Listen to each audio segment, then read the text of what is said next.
168 itu terjadi tahun 70. Itu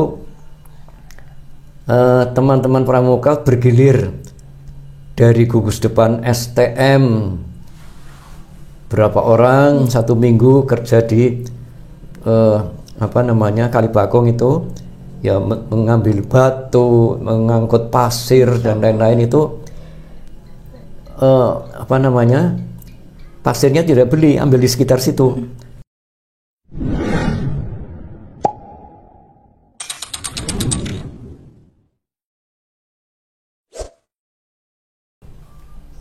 Baik, Assalamualaikum warahmatullahi wabarakatuh. Waalaikumsalam warahmatullahi wabarakatuh. Salam Pramuka. Salam. Perkenalkan Kak, kami perwakilan dari Duta Humas Kuartir Cabang Tegal. Saya Kaila Yumna Sabria dan rekan saya Dani Sauda. Izin melakukan sedikit wawancara nih Kak, terkait sejarah Pramuka dan juga Kuarcap atau Kuartir Cabang Tegal gitu Kak. Mulai dari mungkin yang pertama, ada kapan Kuarcap ini pertama kali berdiri? Terima kasih. Tepatnya kami tidak bisa menyampaikan dengan baik, tapi seingat saya tahun 62 saya masih SMP, itu sudah latihan pramuka di SMP Negeri Selawi. Waktu itu masih 1 SMP-nya, jadi tidak pakai SMP 1 atau 2. SMP Pelatihnya, pembinanya itu Kakak Daljono, guru olahraga SMP Selawi. Kemudian yang kedua, siapa tokoh-tokoh atau pendiri awalnya Kuartir Cabang Tegal yang Kakak tahu? Kalau tidak salah, ini tokoh utamanya itu Bapak Mastap. Bapak Mastap itu dulu pegawai Pemda, jabatannya apa kami kurang tahu. Beliau ayahanda Ibu Priyanti, istri Kak Muhammad Heri Setiawan ya. Nah, juga beliau akhirnya menjabat sebagai Kakwarcap yang pertama. Selanjutnya Pak Dedi Suprapto, guru SMP Negeri Selawi. Terus Kak Hasan Ali, Lurah Kalimati.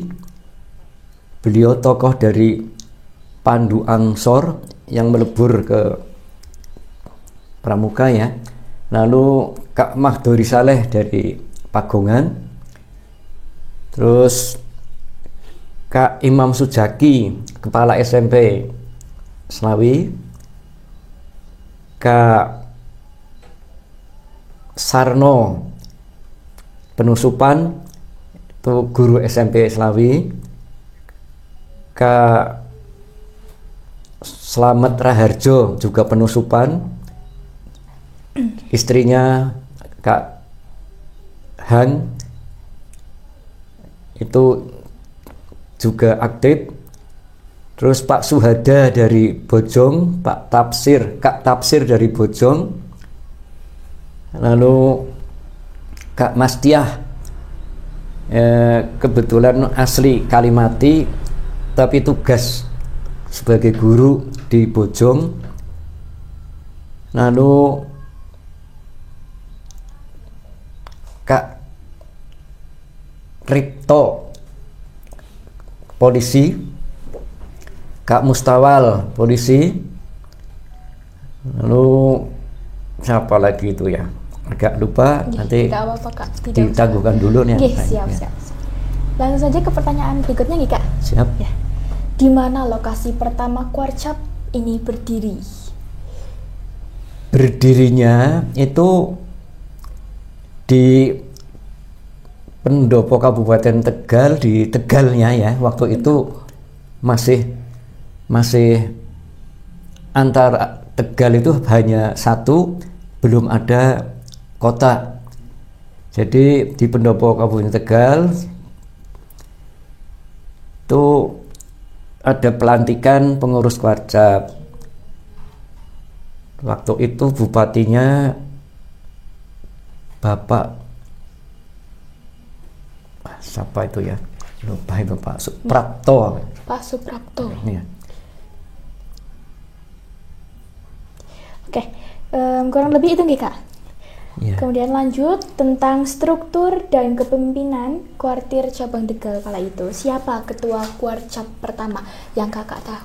Yang saya tahu itu ketua Kuarcap pertama Kak Mastap, itu pegawai Kabupaten Tegal, itu pegawai pemerintah daerah Kabupaten Tegal, Kak Mastap.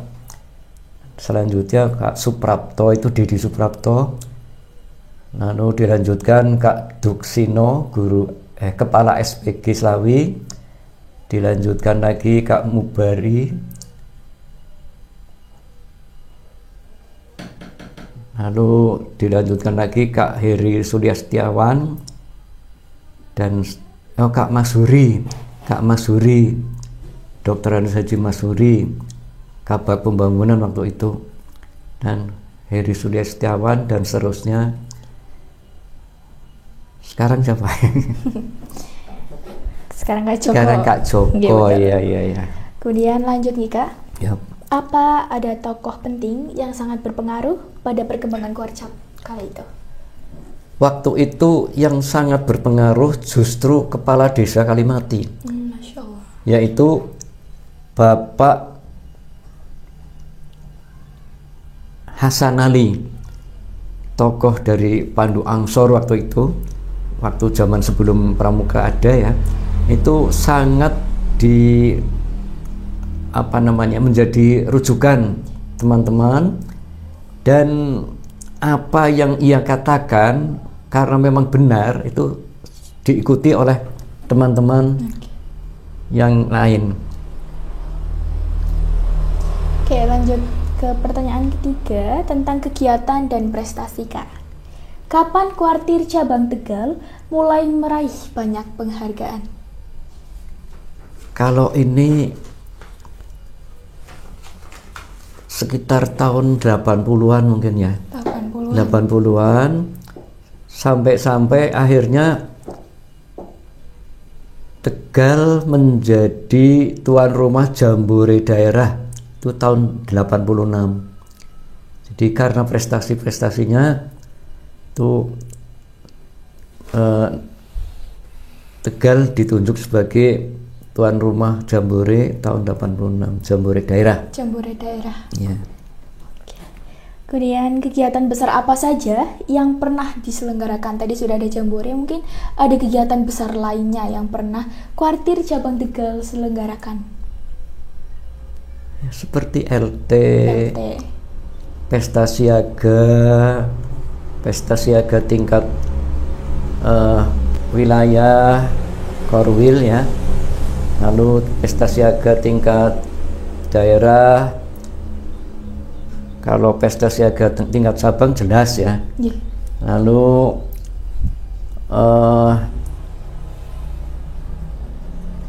perkemahan bakti dari Saka itu ya, Saka Kencana pernah. Lalu Satuan Karya Anak Berkebutuhan Khusus ya, tingkat provinsi juga pernah, dan lain-lain. Berarti memang di tahun segitu Saka-saka dan sebagainya sudah aktif nih Kak? Oh, kalau ini Saka-saka ini yang sekarang ini. Kalau yang dulu itu mengikuti PW, Perkemahan Wirakarya. Nah, ini malahan pernah terjadi PW yang pertama di Cihideng, Bogor ya. Itu untuk Kawedanan Bumi Jawa ini salah menerima. Jadi persepsi peserta PW itu kan seharusnya anak-anak penegak ya. Nah, yang berangkat pembina. Jadi sampai di sana ditertawakan sampai di Bogor. Tapi ternyata beliau ini memang orang-orang kerja, sehingga malah jadi panutan dari yang lain. Jadi panitia di PW di Cihideng itu yang semula kecewa, tapi ternyata malah berterima kasih, bahkan karena menjadi sponsor yang lain. Bahkan ada peserta dari Asahan, Kabupaten Asahan, Sumatera Utara, ini sampai ke Tegal ingin mengetahui kemajuan pramuka di Tegal. Masya Allah. Jadi waktu itu kebetulan yang dari Asahan itu sekaligus keliling Indonesia. Mereka menamakan dirinya Catur Muda Kelana. Catur Muda Kelana. Ya, catur itu 4, muda itu pemuda, kelana itu berkelana seluruh Indonesia. Nah, mampir ke Bojong malah ke rumah saya. Jadi mereka itu kenal dengan bapak saya yang sebagai peserta PW itu ya. Nah, alhamdulillah ya mereka berterima kasih bisa tahu Bojong, tahu Tegal. Saya antar ke pabrik gula Jati Barang, ada apa itu waktu itu. Jadi untuk Kawedanan Bumi Jawa waktu itu istilahnya Kawedanan ya, itu ya cukup baik waktu beliau-beliau yang tua-tua itu aktif.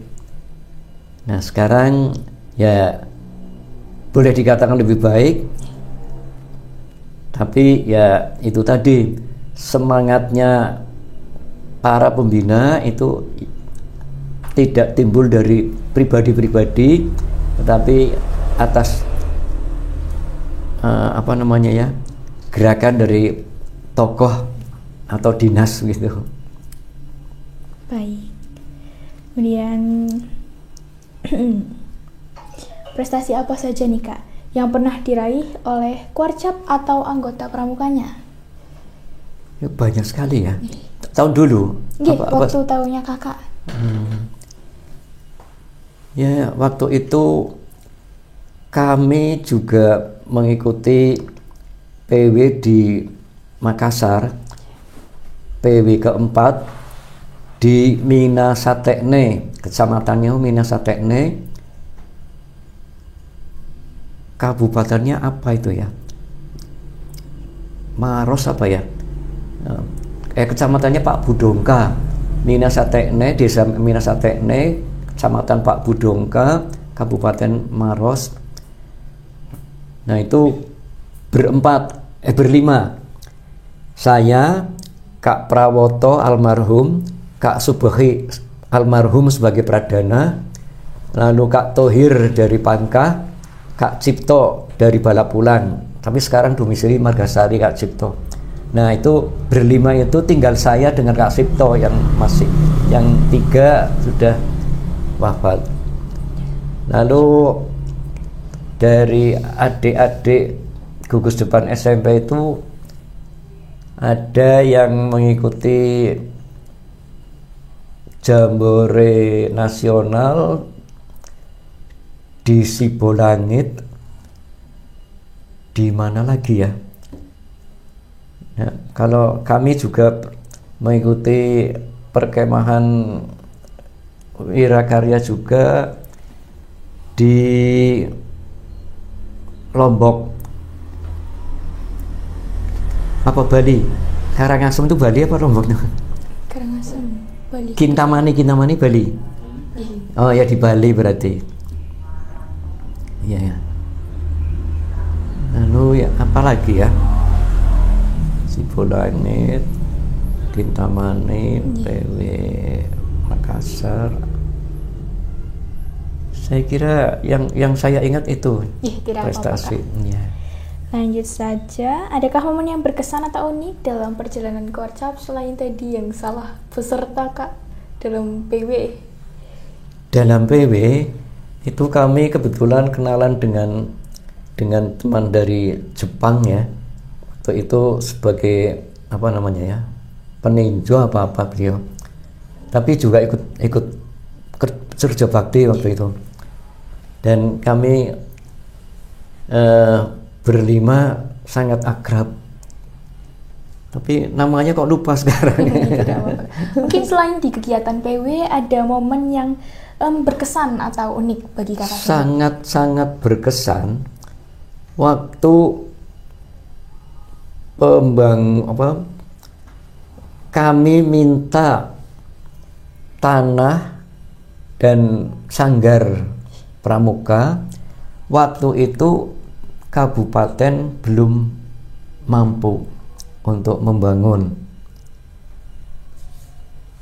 Akhirnya dari pihak PU ini bersama dengan Warcap bersepakat pramuka bisa kami bangunkan sanggar, tetapi bagaimana kalau kita bekerja sama, karena memang tidak ada anggaran untuk pembangunan sanggar.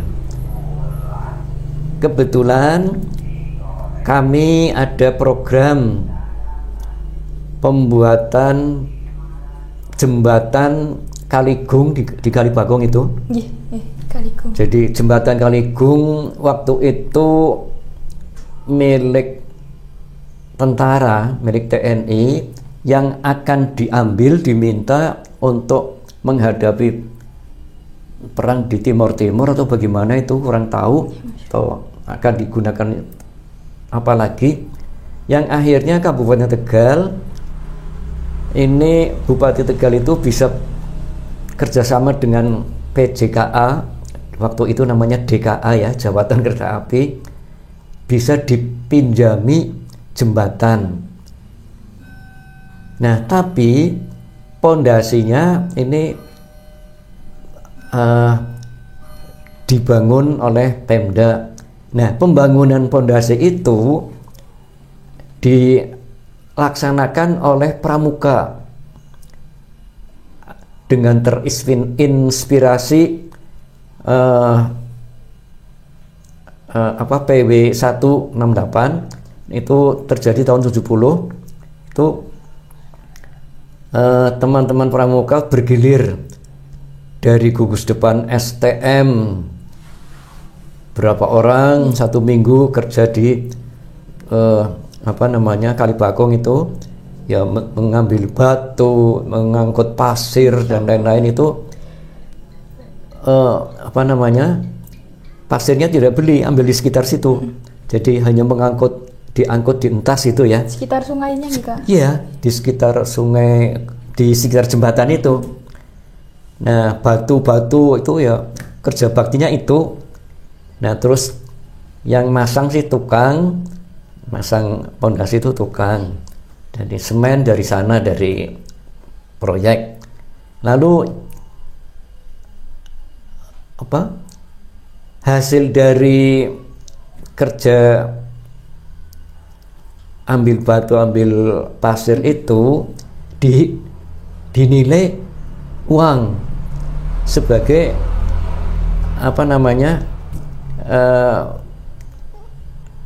tabungan untuk membuat sanggar. Lalu bukan hanya itu, di Bumi Jawa ini dibangun suatu saluran di dekat sumber air itu, Bulakan. Salurannya namanya saluran Betatal, mengambil dari Tuk Kele. Nah, itu juga dikerjakan oleh pramuka, tapi juga dibantu masyarakat Bumi Jawa Bojong.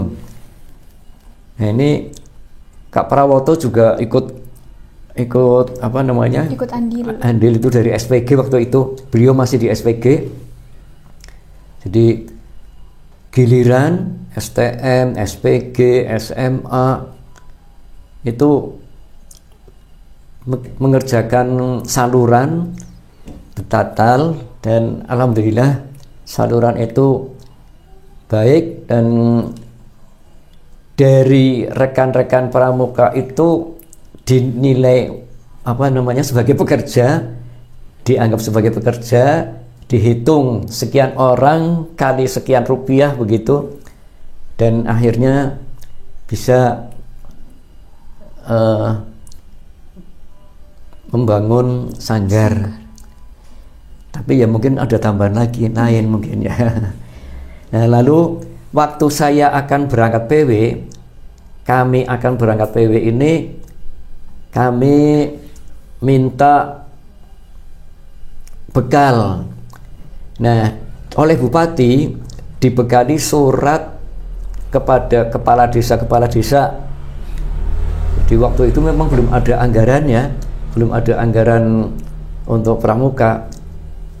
Jadi suruh cari sendiri bekalnya. Masing-masing kepala desa ini diminta 250 rupiah. Kala itu tahun 74 ya. Nah, lalu kami berenam.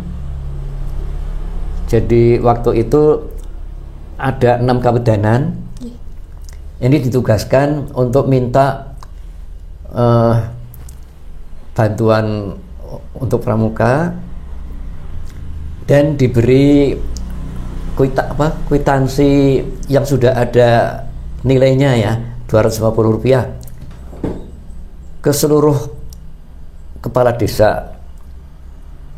Kami Bojong ada 17 kepala desa, lalu Bumi Jawa ada 18 kepala desa, hanya 1 yang tidak bisa memberi. Lalu yang lain juga mungkin berapa kurang tahu, tapi ada kawedanan, petugas kawedanan yang sampai finish tidak ada laporan. Berarti apa tidak mengerjakan, atau memang tidak berhasil, atau bagaimana kurang tahu, yaitu Kawedanan Tegal. Jadi untuk Keramat dan Surdadi itu tidak lapor, yang akhirnya karena tidak memberikan laporan dan tidak setor uang, maka tidak diberangkatkan. Nah, itu kalau yang 5 itu Kak Cipto mewakili Kawedanan Banapulang, saya mewakili Kawedanan Bumi Jawa, Kak Prawoto Kawedanan Slawi, Kak Behi Kawedanan Adiwerna, lalu Kak Tohir Kawedanan Pangkah. Jadi hanya 5 itu, yang 1 Kawedanan Tegal itu tidak mengirimkan, tidak laporan. Ya. Baik. Kemudian yaitu ada apa perubahan besar yang pernah terjadi di kuartir cabang Tegal? Perubahan yang besar itu antara lain ya, untuk persiapan Jamda tahun 86 itu kita diberi lahan yang kebetulan waktu itu Kakwarcapnya Kak Dr. Andes Haji Mashuri Dahlan sebagai kepala dinas pembangunan ya, sehingga Bapeda ya. Nah itu sehingga agak terpacu itu, ditugasi membuat menjadi tuan rumah, akhirnya bisa mewujudkan bumi perkemahan. Itu luar biasa sekali, di luar dugaan.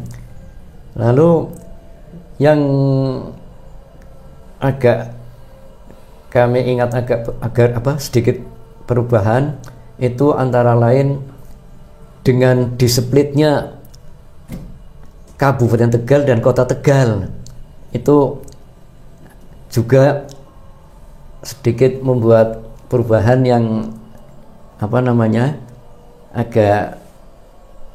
agak baik, karena tadinya itu teman-teman yang kebanyakan itu dari kota itu tersendiri.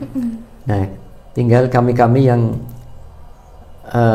memang berada di kabupaten itu yang melanjutkan, dan alhamdulillah lebih baik lagi adanya. Untuk bumi perkemahan kala itu di mana, Kak? Bagaimana? Untuk bumi perkemahan yang disiapkan pada kegiatan Jamda. Iya. Di mana itu, Kak? Di Desa Suniarsih. Desa Suniarsih. Iya. Berarti cikal bakal terbentuknya atau terbuatnya bumi perkemahan Suniarsih itu gara-gara Kabupaten Tegal ini menjadi tuan rumah Jambore daerah. Iya, betul, Kak? dalam rangka persiapan menjadi tuan rumah.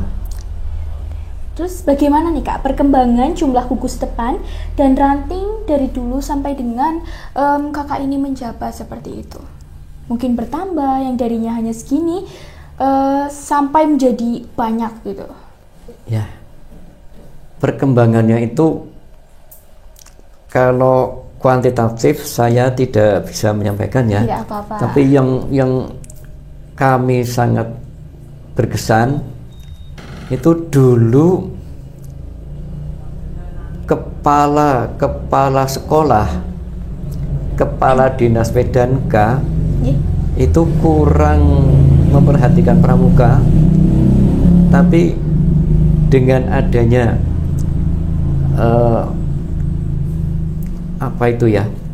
kursus mahir, bukan. yang untuk mabi kursus orientasi itu membuat perubahan besar. Yang tadinya kepala SMP, kepala SMA itu kurang perhatian, menjadi banyak perhatian. Lalu seperti pejabat-pejabat, kepala dinas, camat, ini kurang perhatian menjadi lebih perhatian. Itu sangat membantu pramuka. Apalagi waktu itu memang waktu sebelum Kak Heri itu yang jadi Kakwarjab itu orang pendidikan, Kak Duksino kepala SPG, lalu Kak Mubari kepala SPG, Kak Suprapto kepala SMP. Ini agak kurang perhatian. Nah, lalu kami dari pengurus Warjab waktu itu menginginkan tokoh dari Pemda menjadi Kakwarjab. Alhamdulillah Kak Heri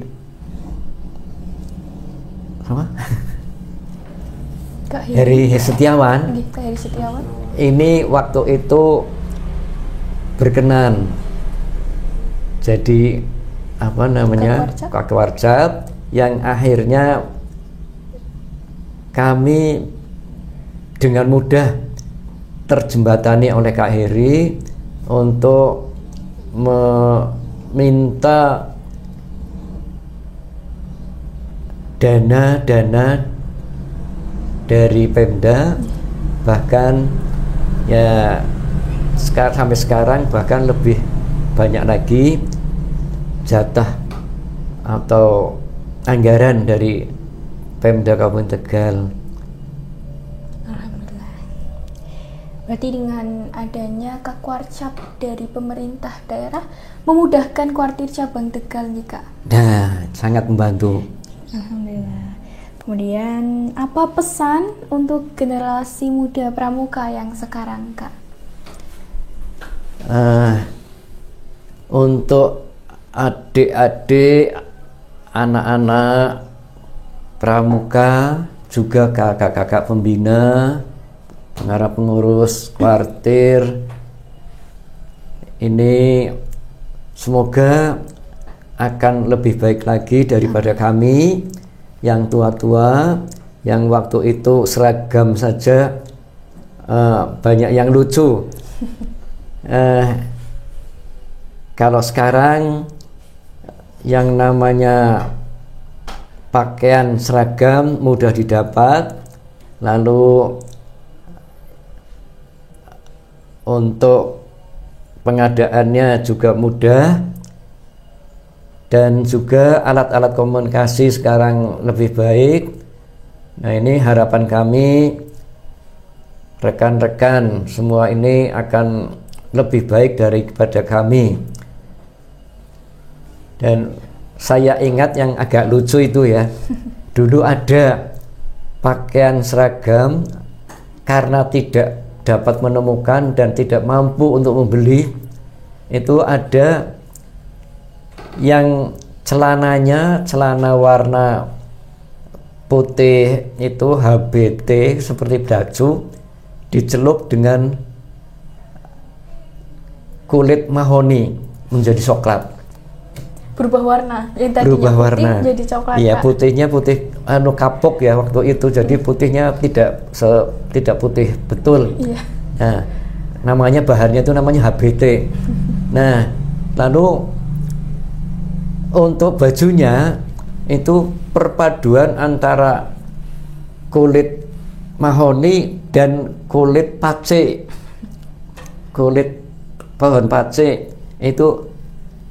Jadi saking inginnya berpakaian seragam pramuka, mereka menggunakan Pewarna alam ya, pewarna alam untuk menyesuaikan. Masya Allah.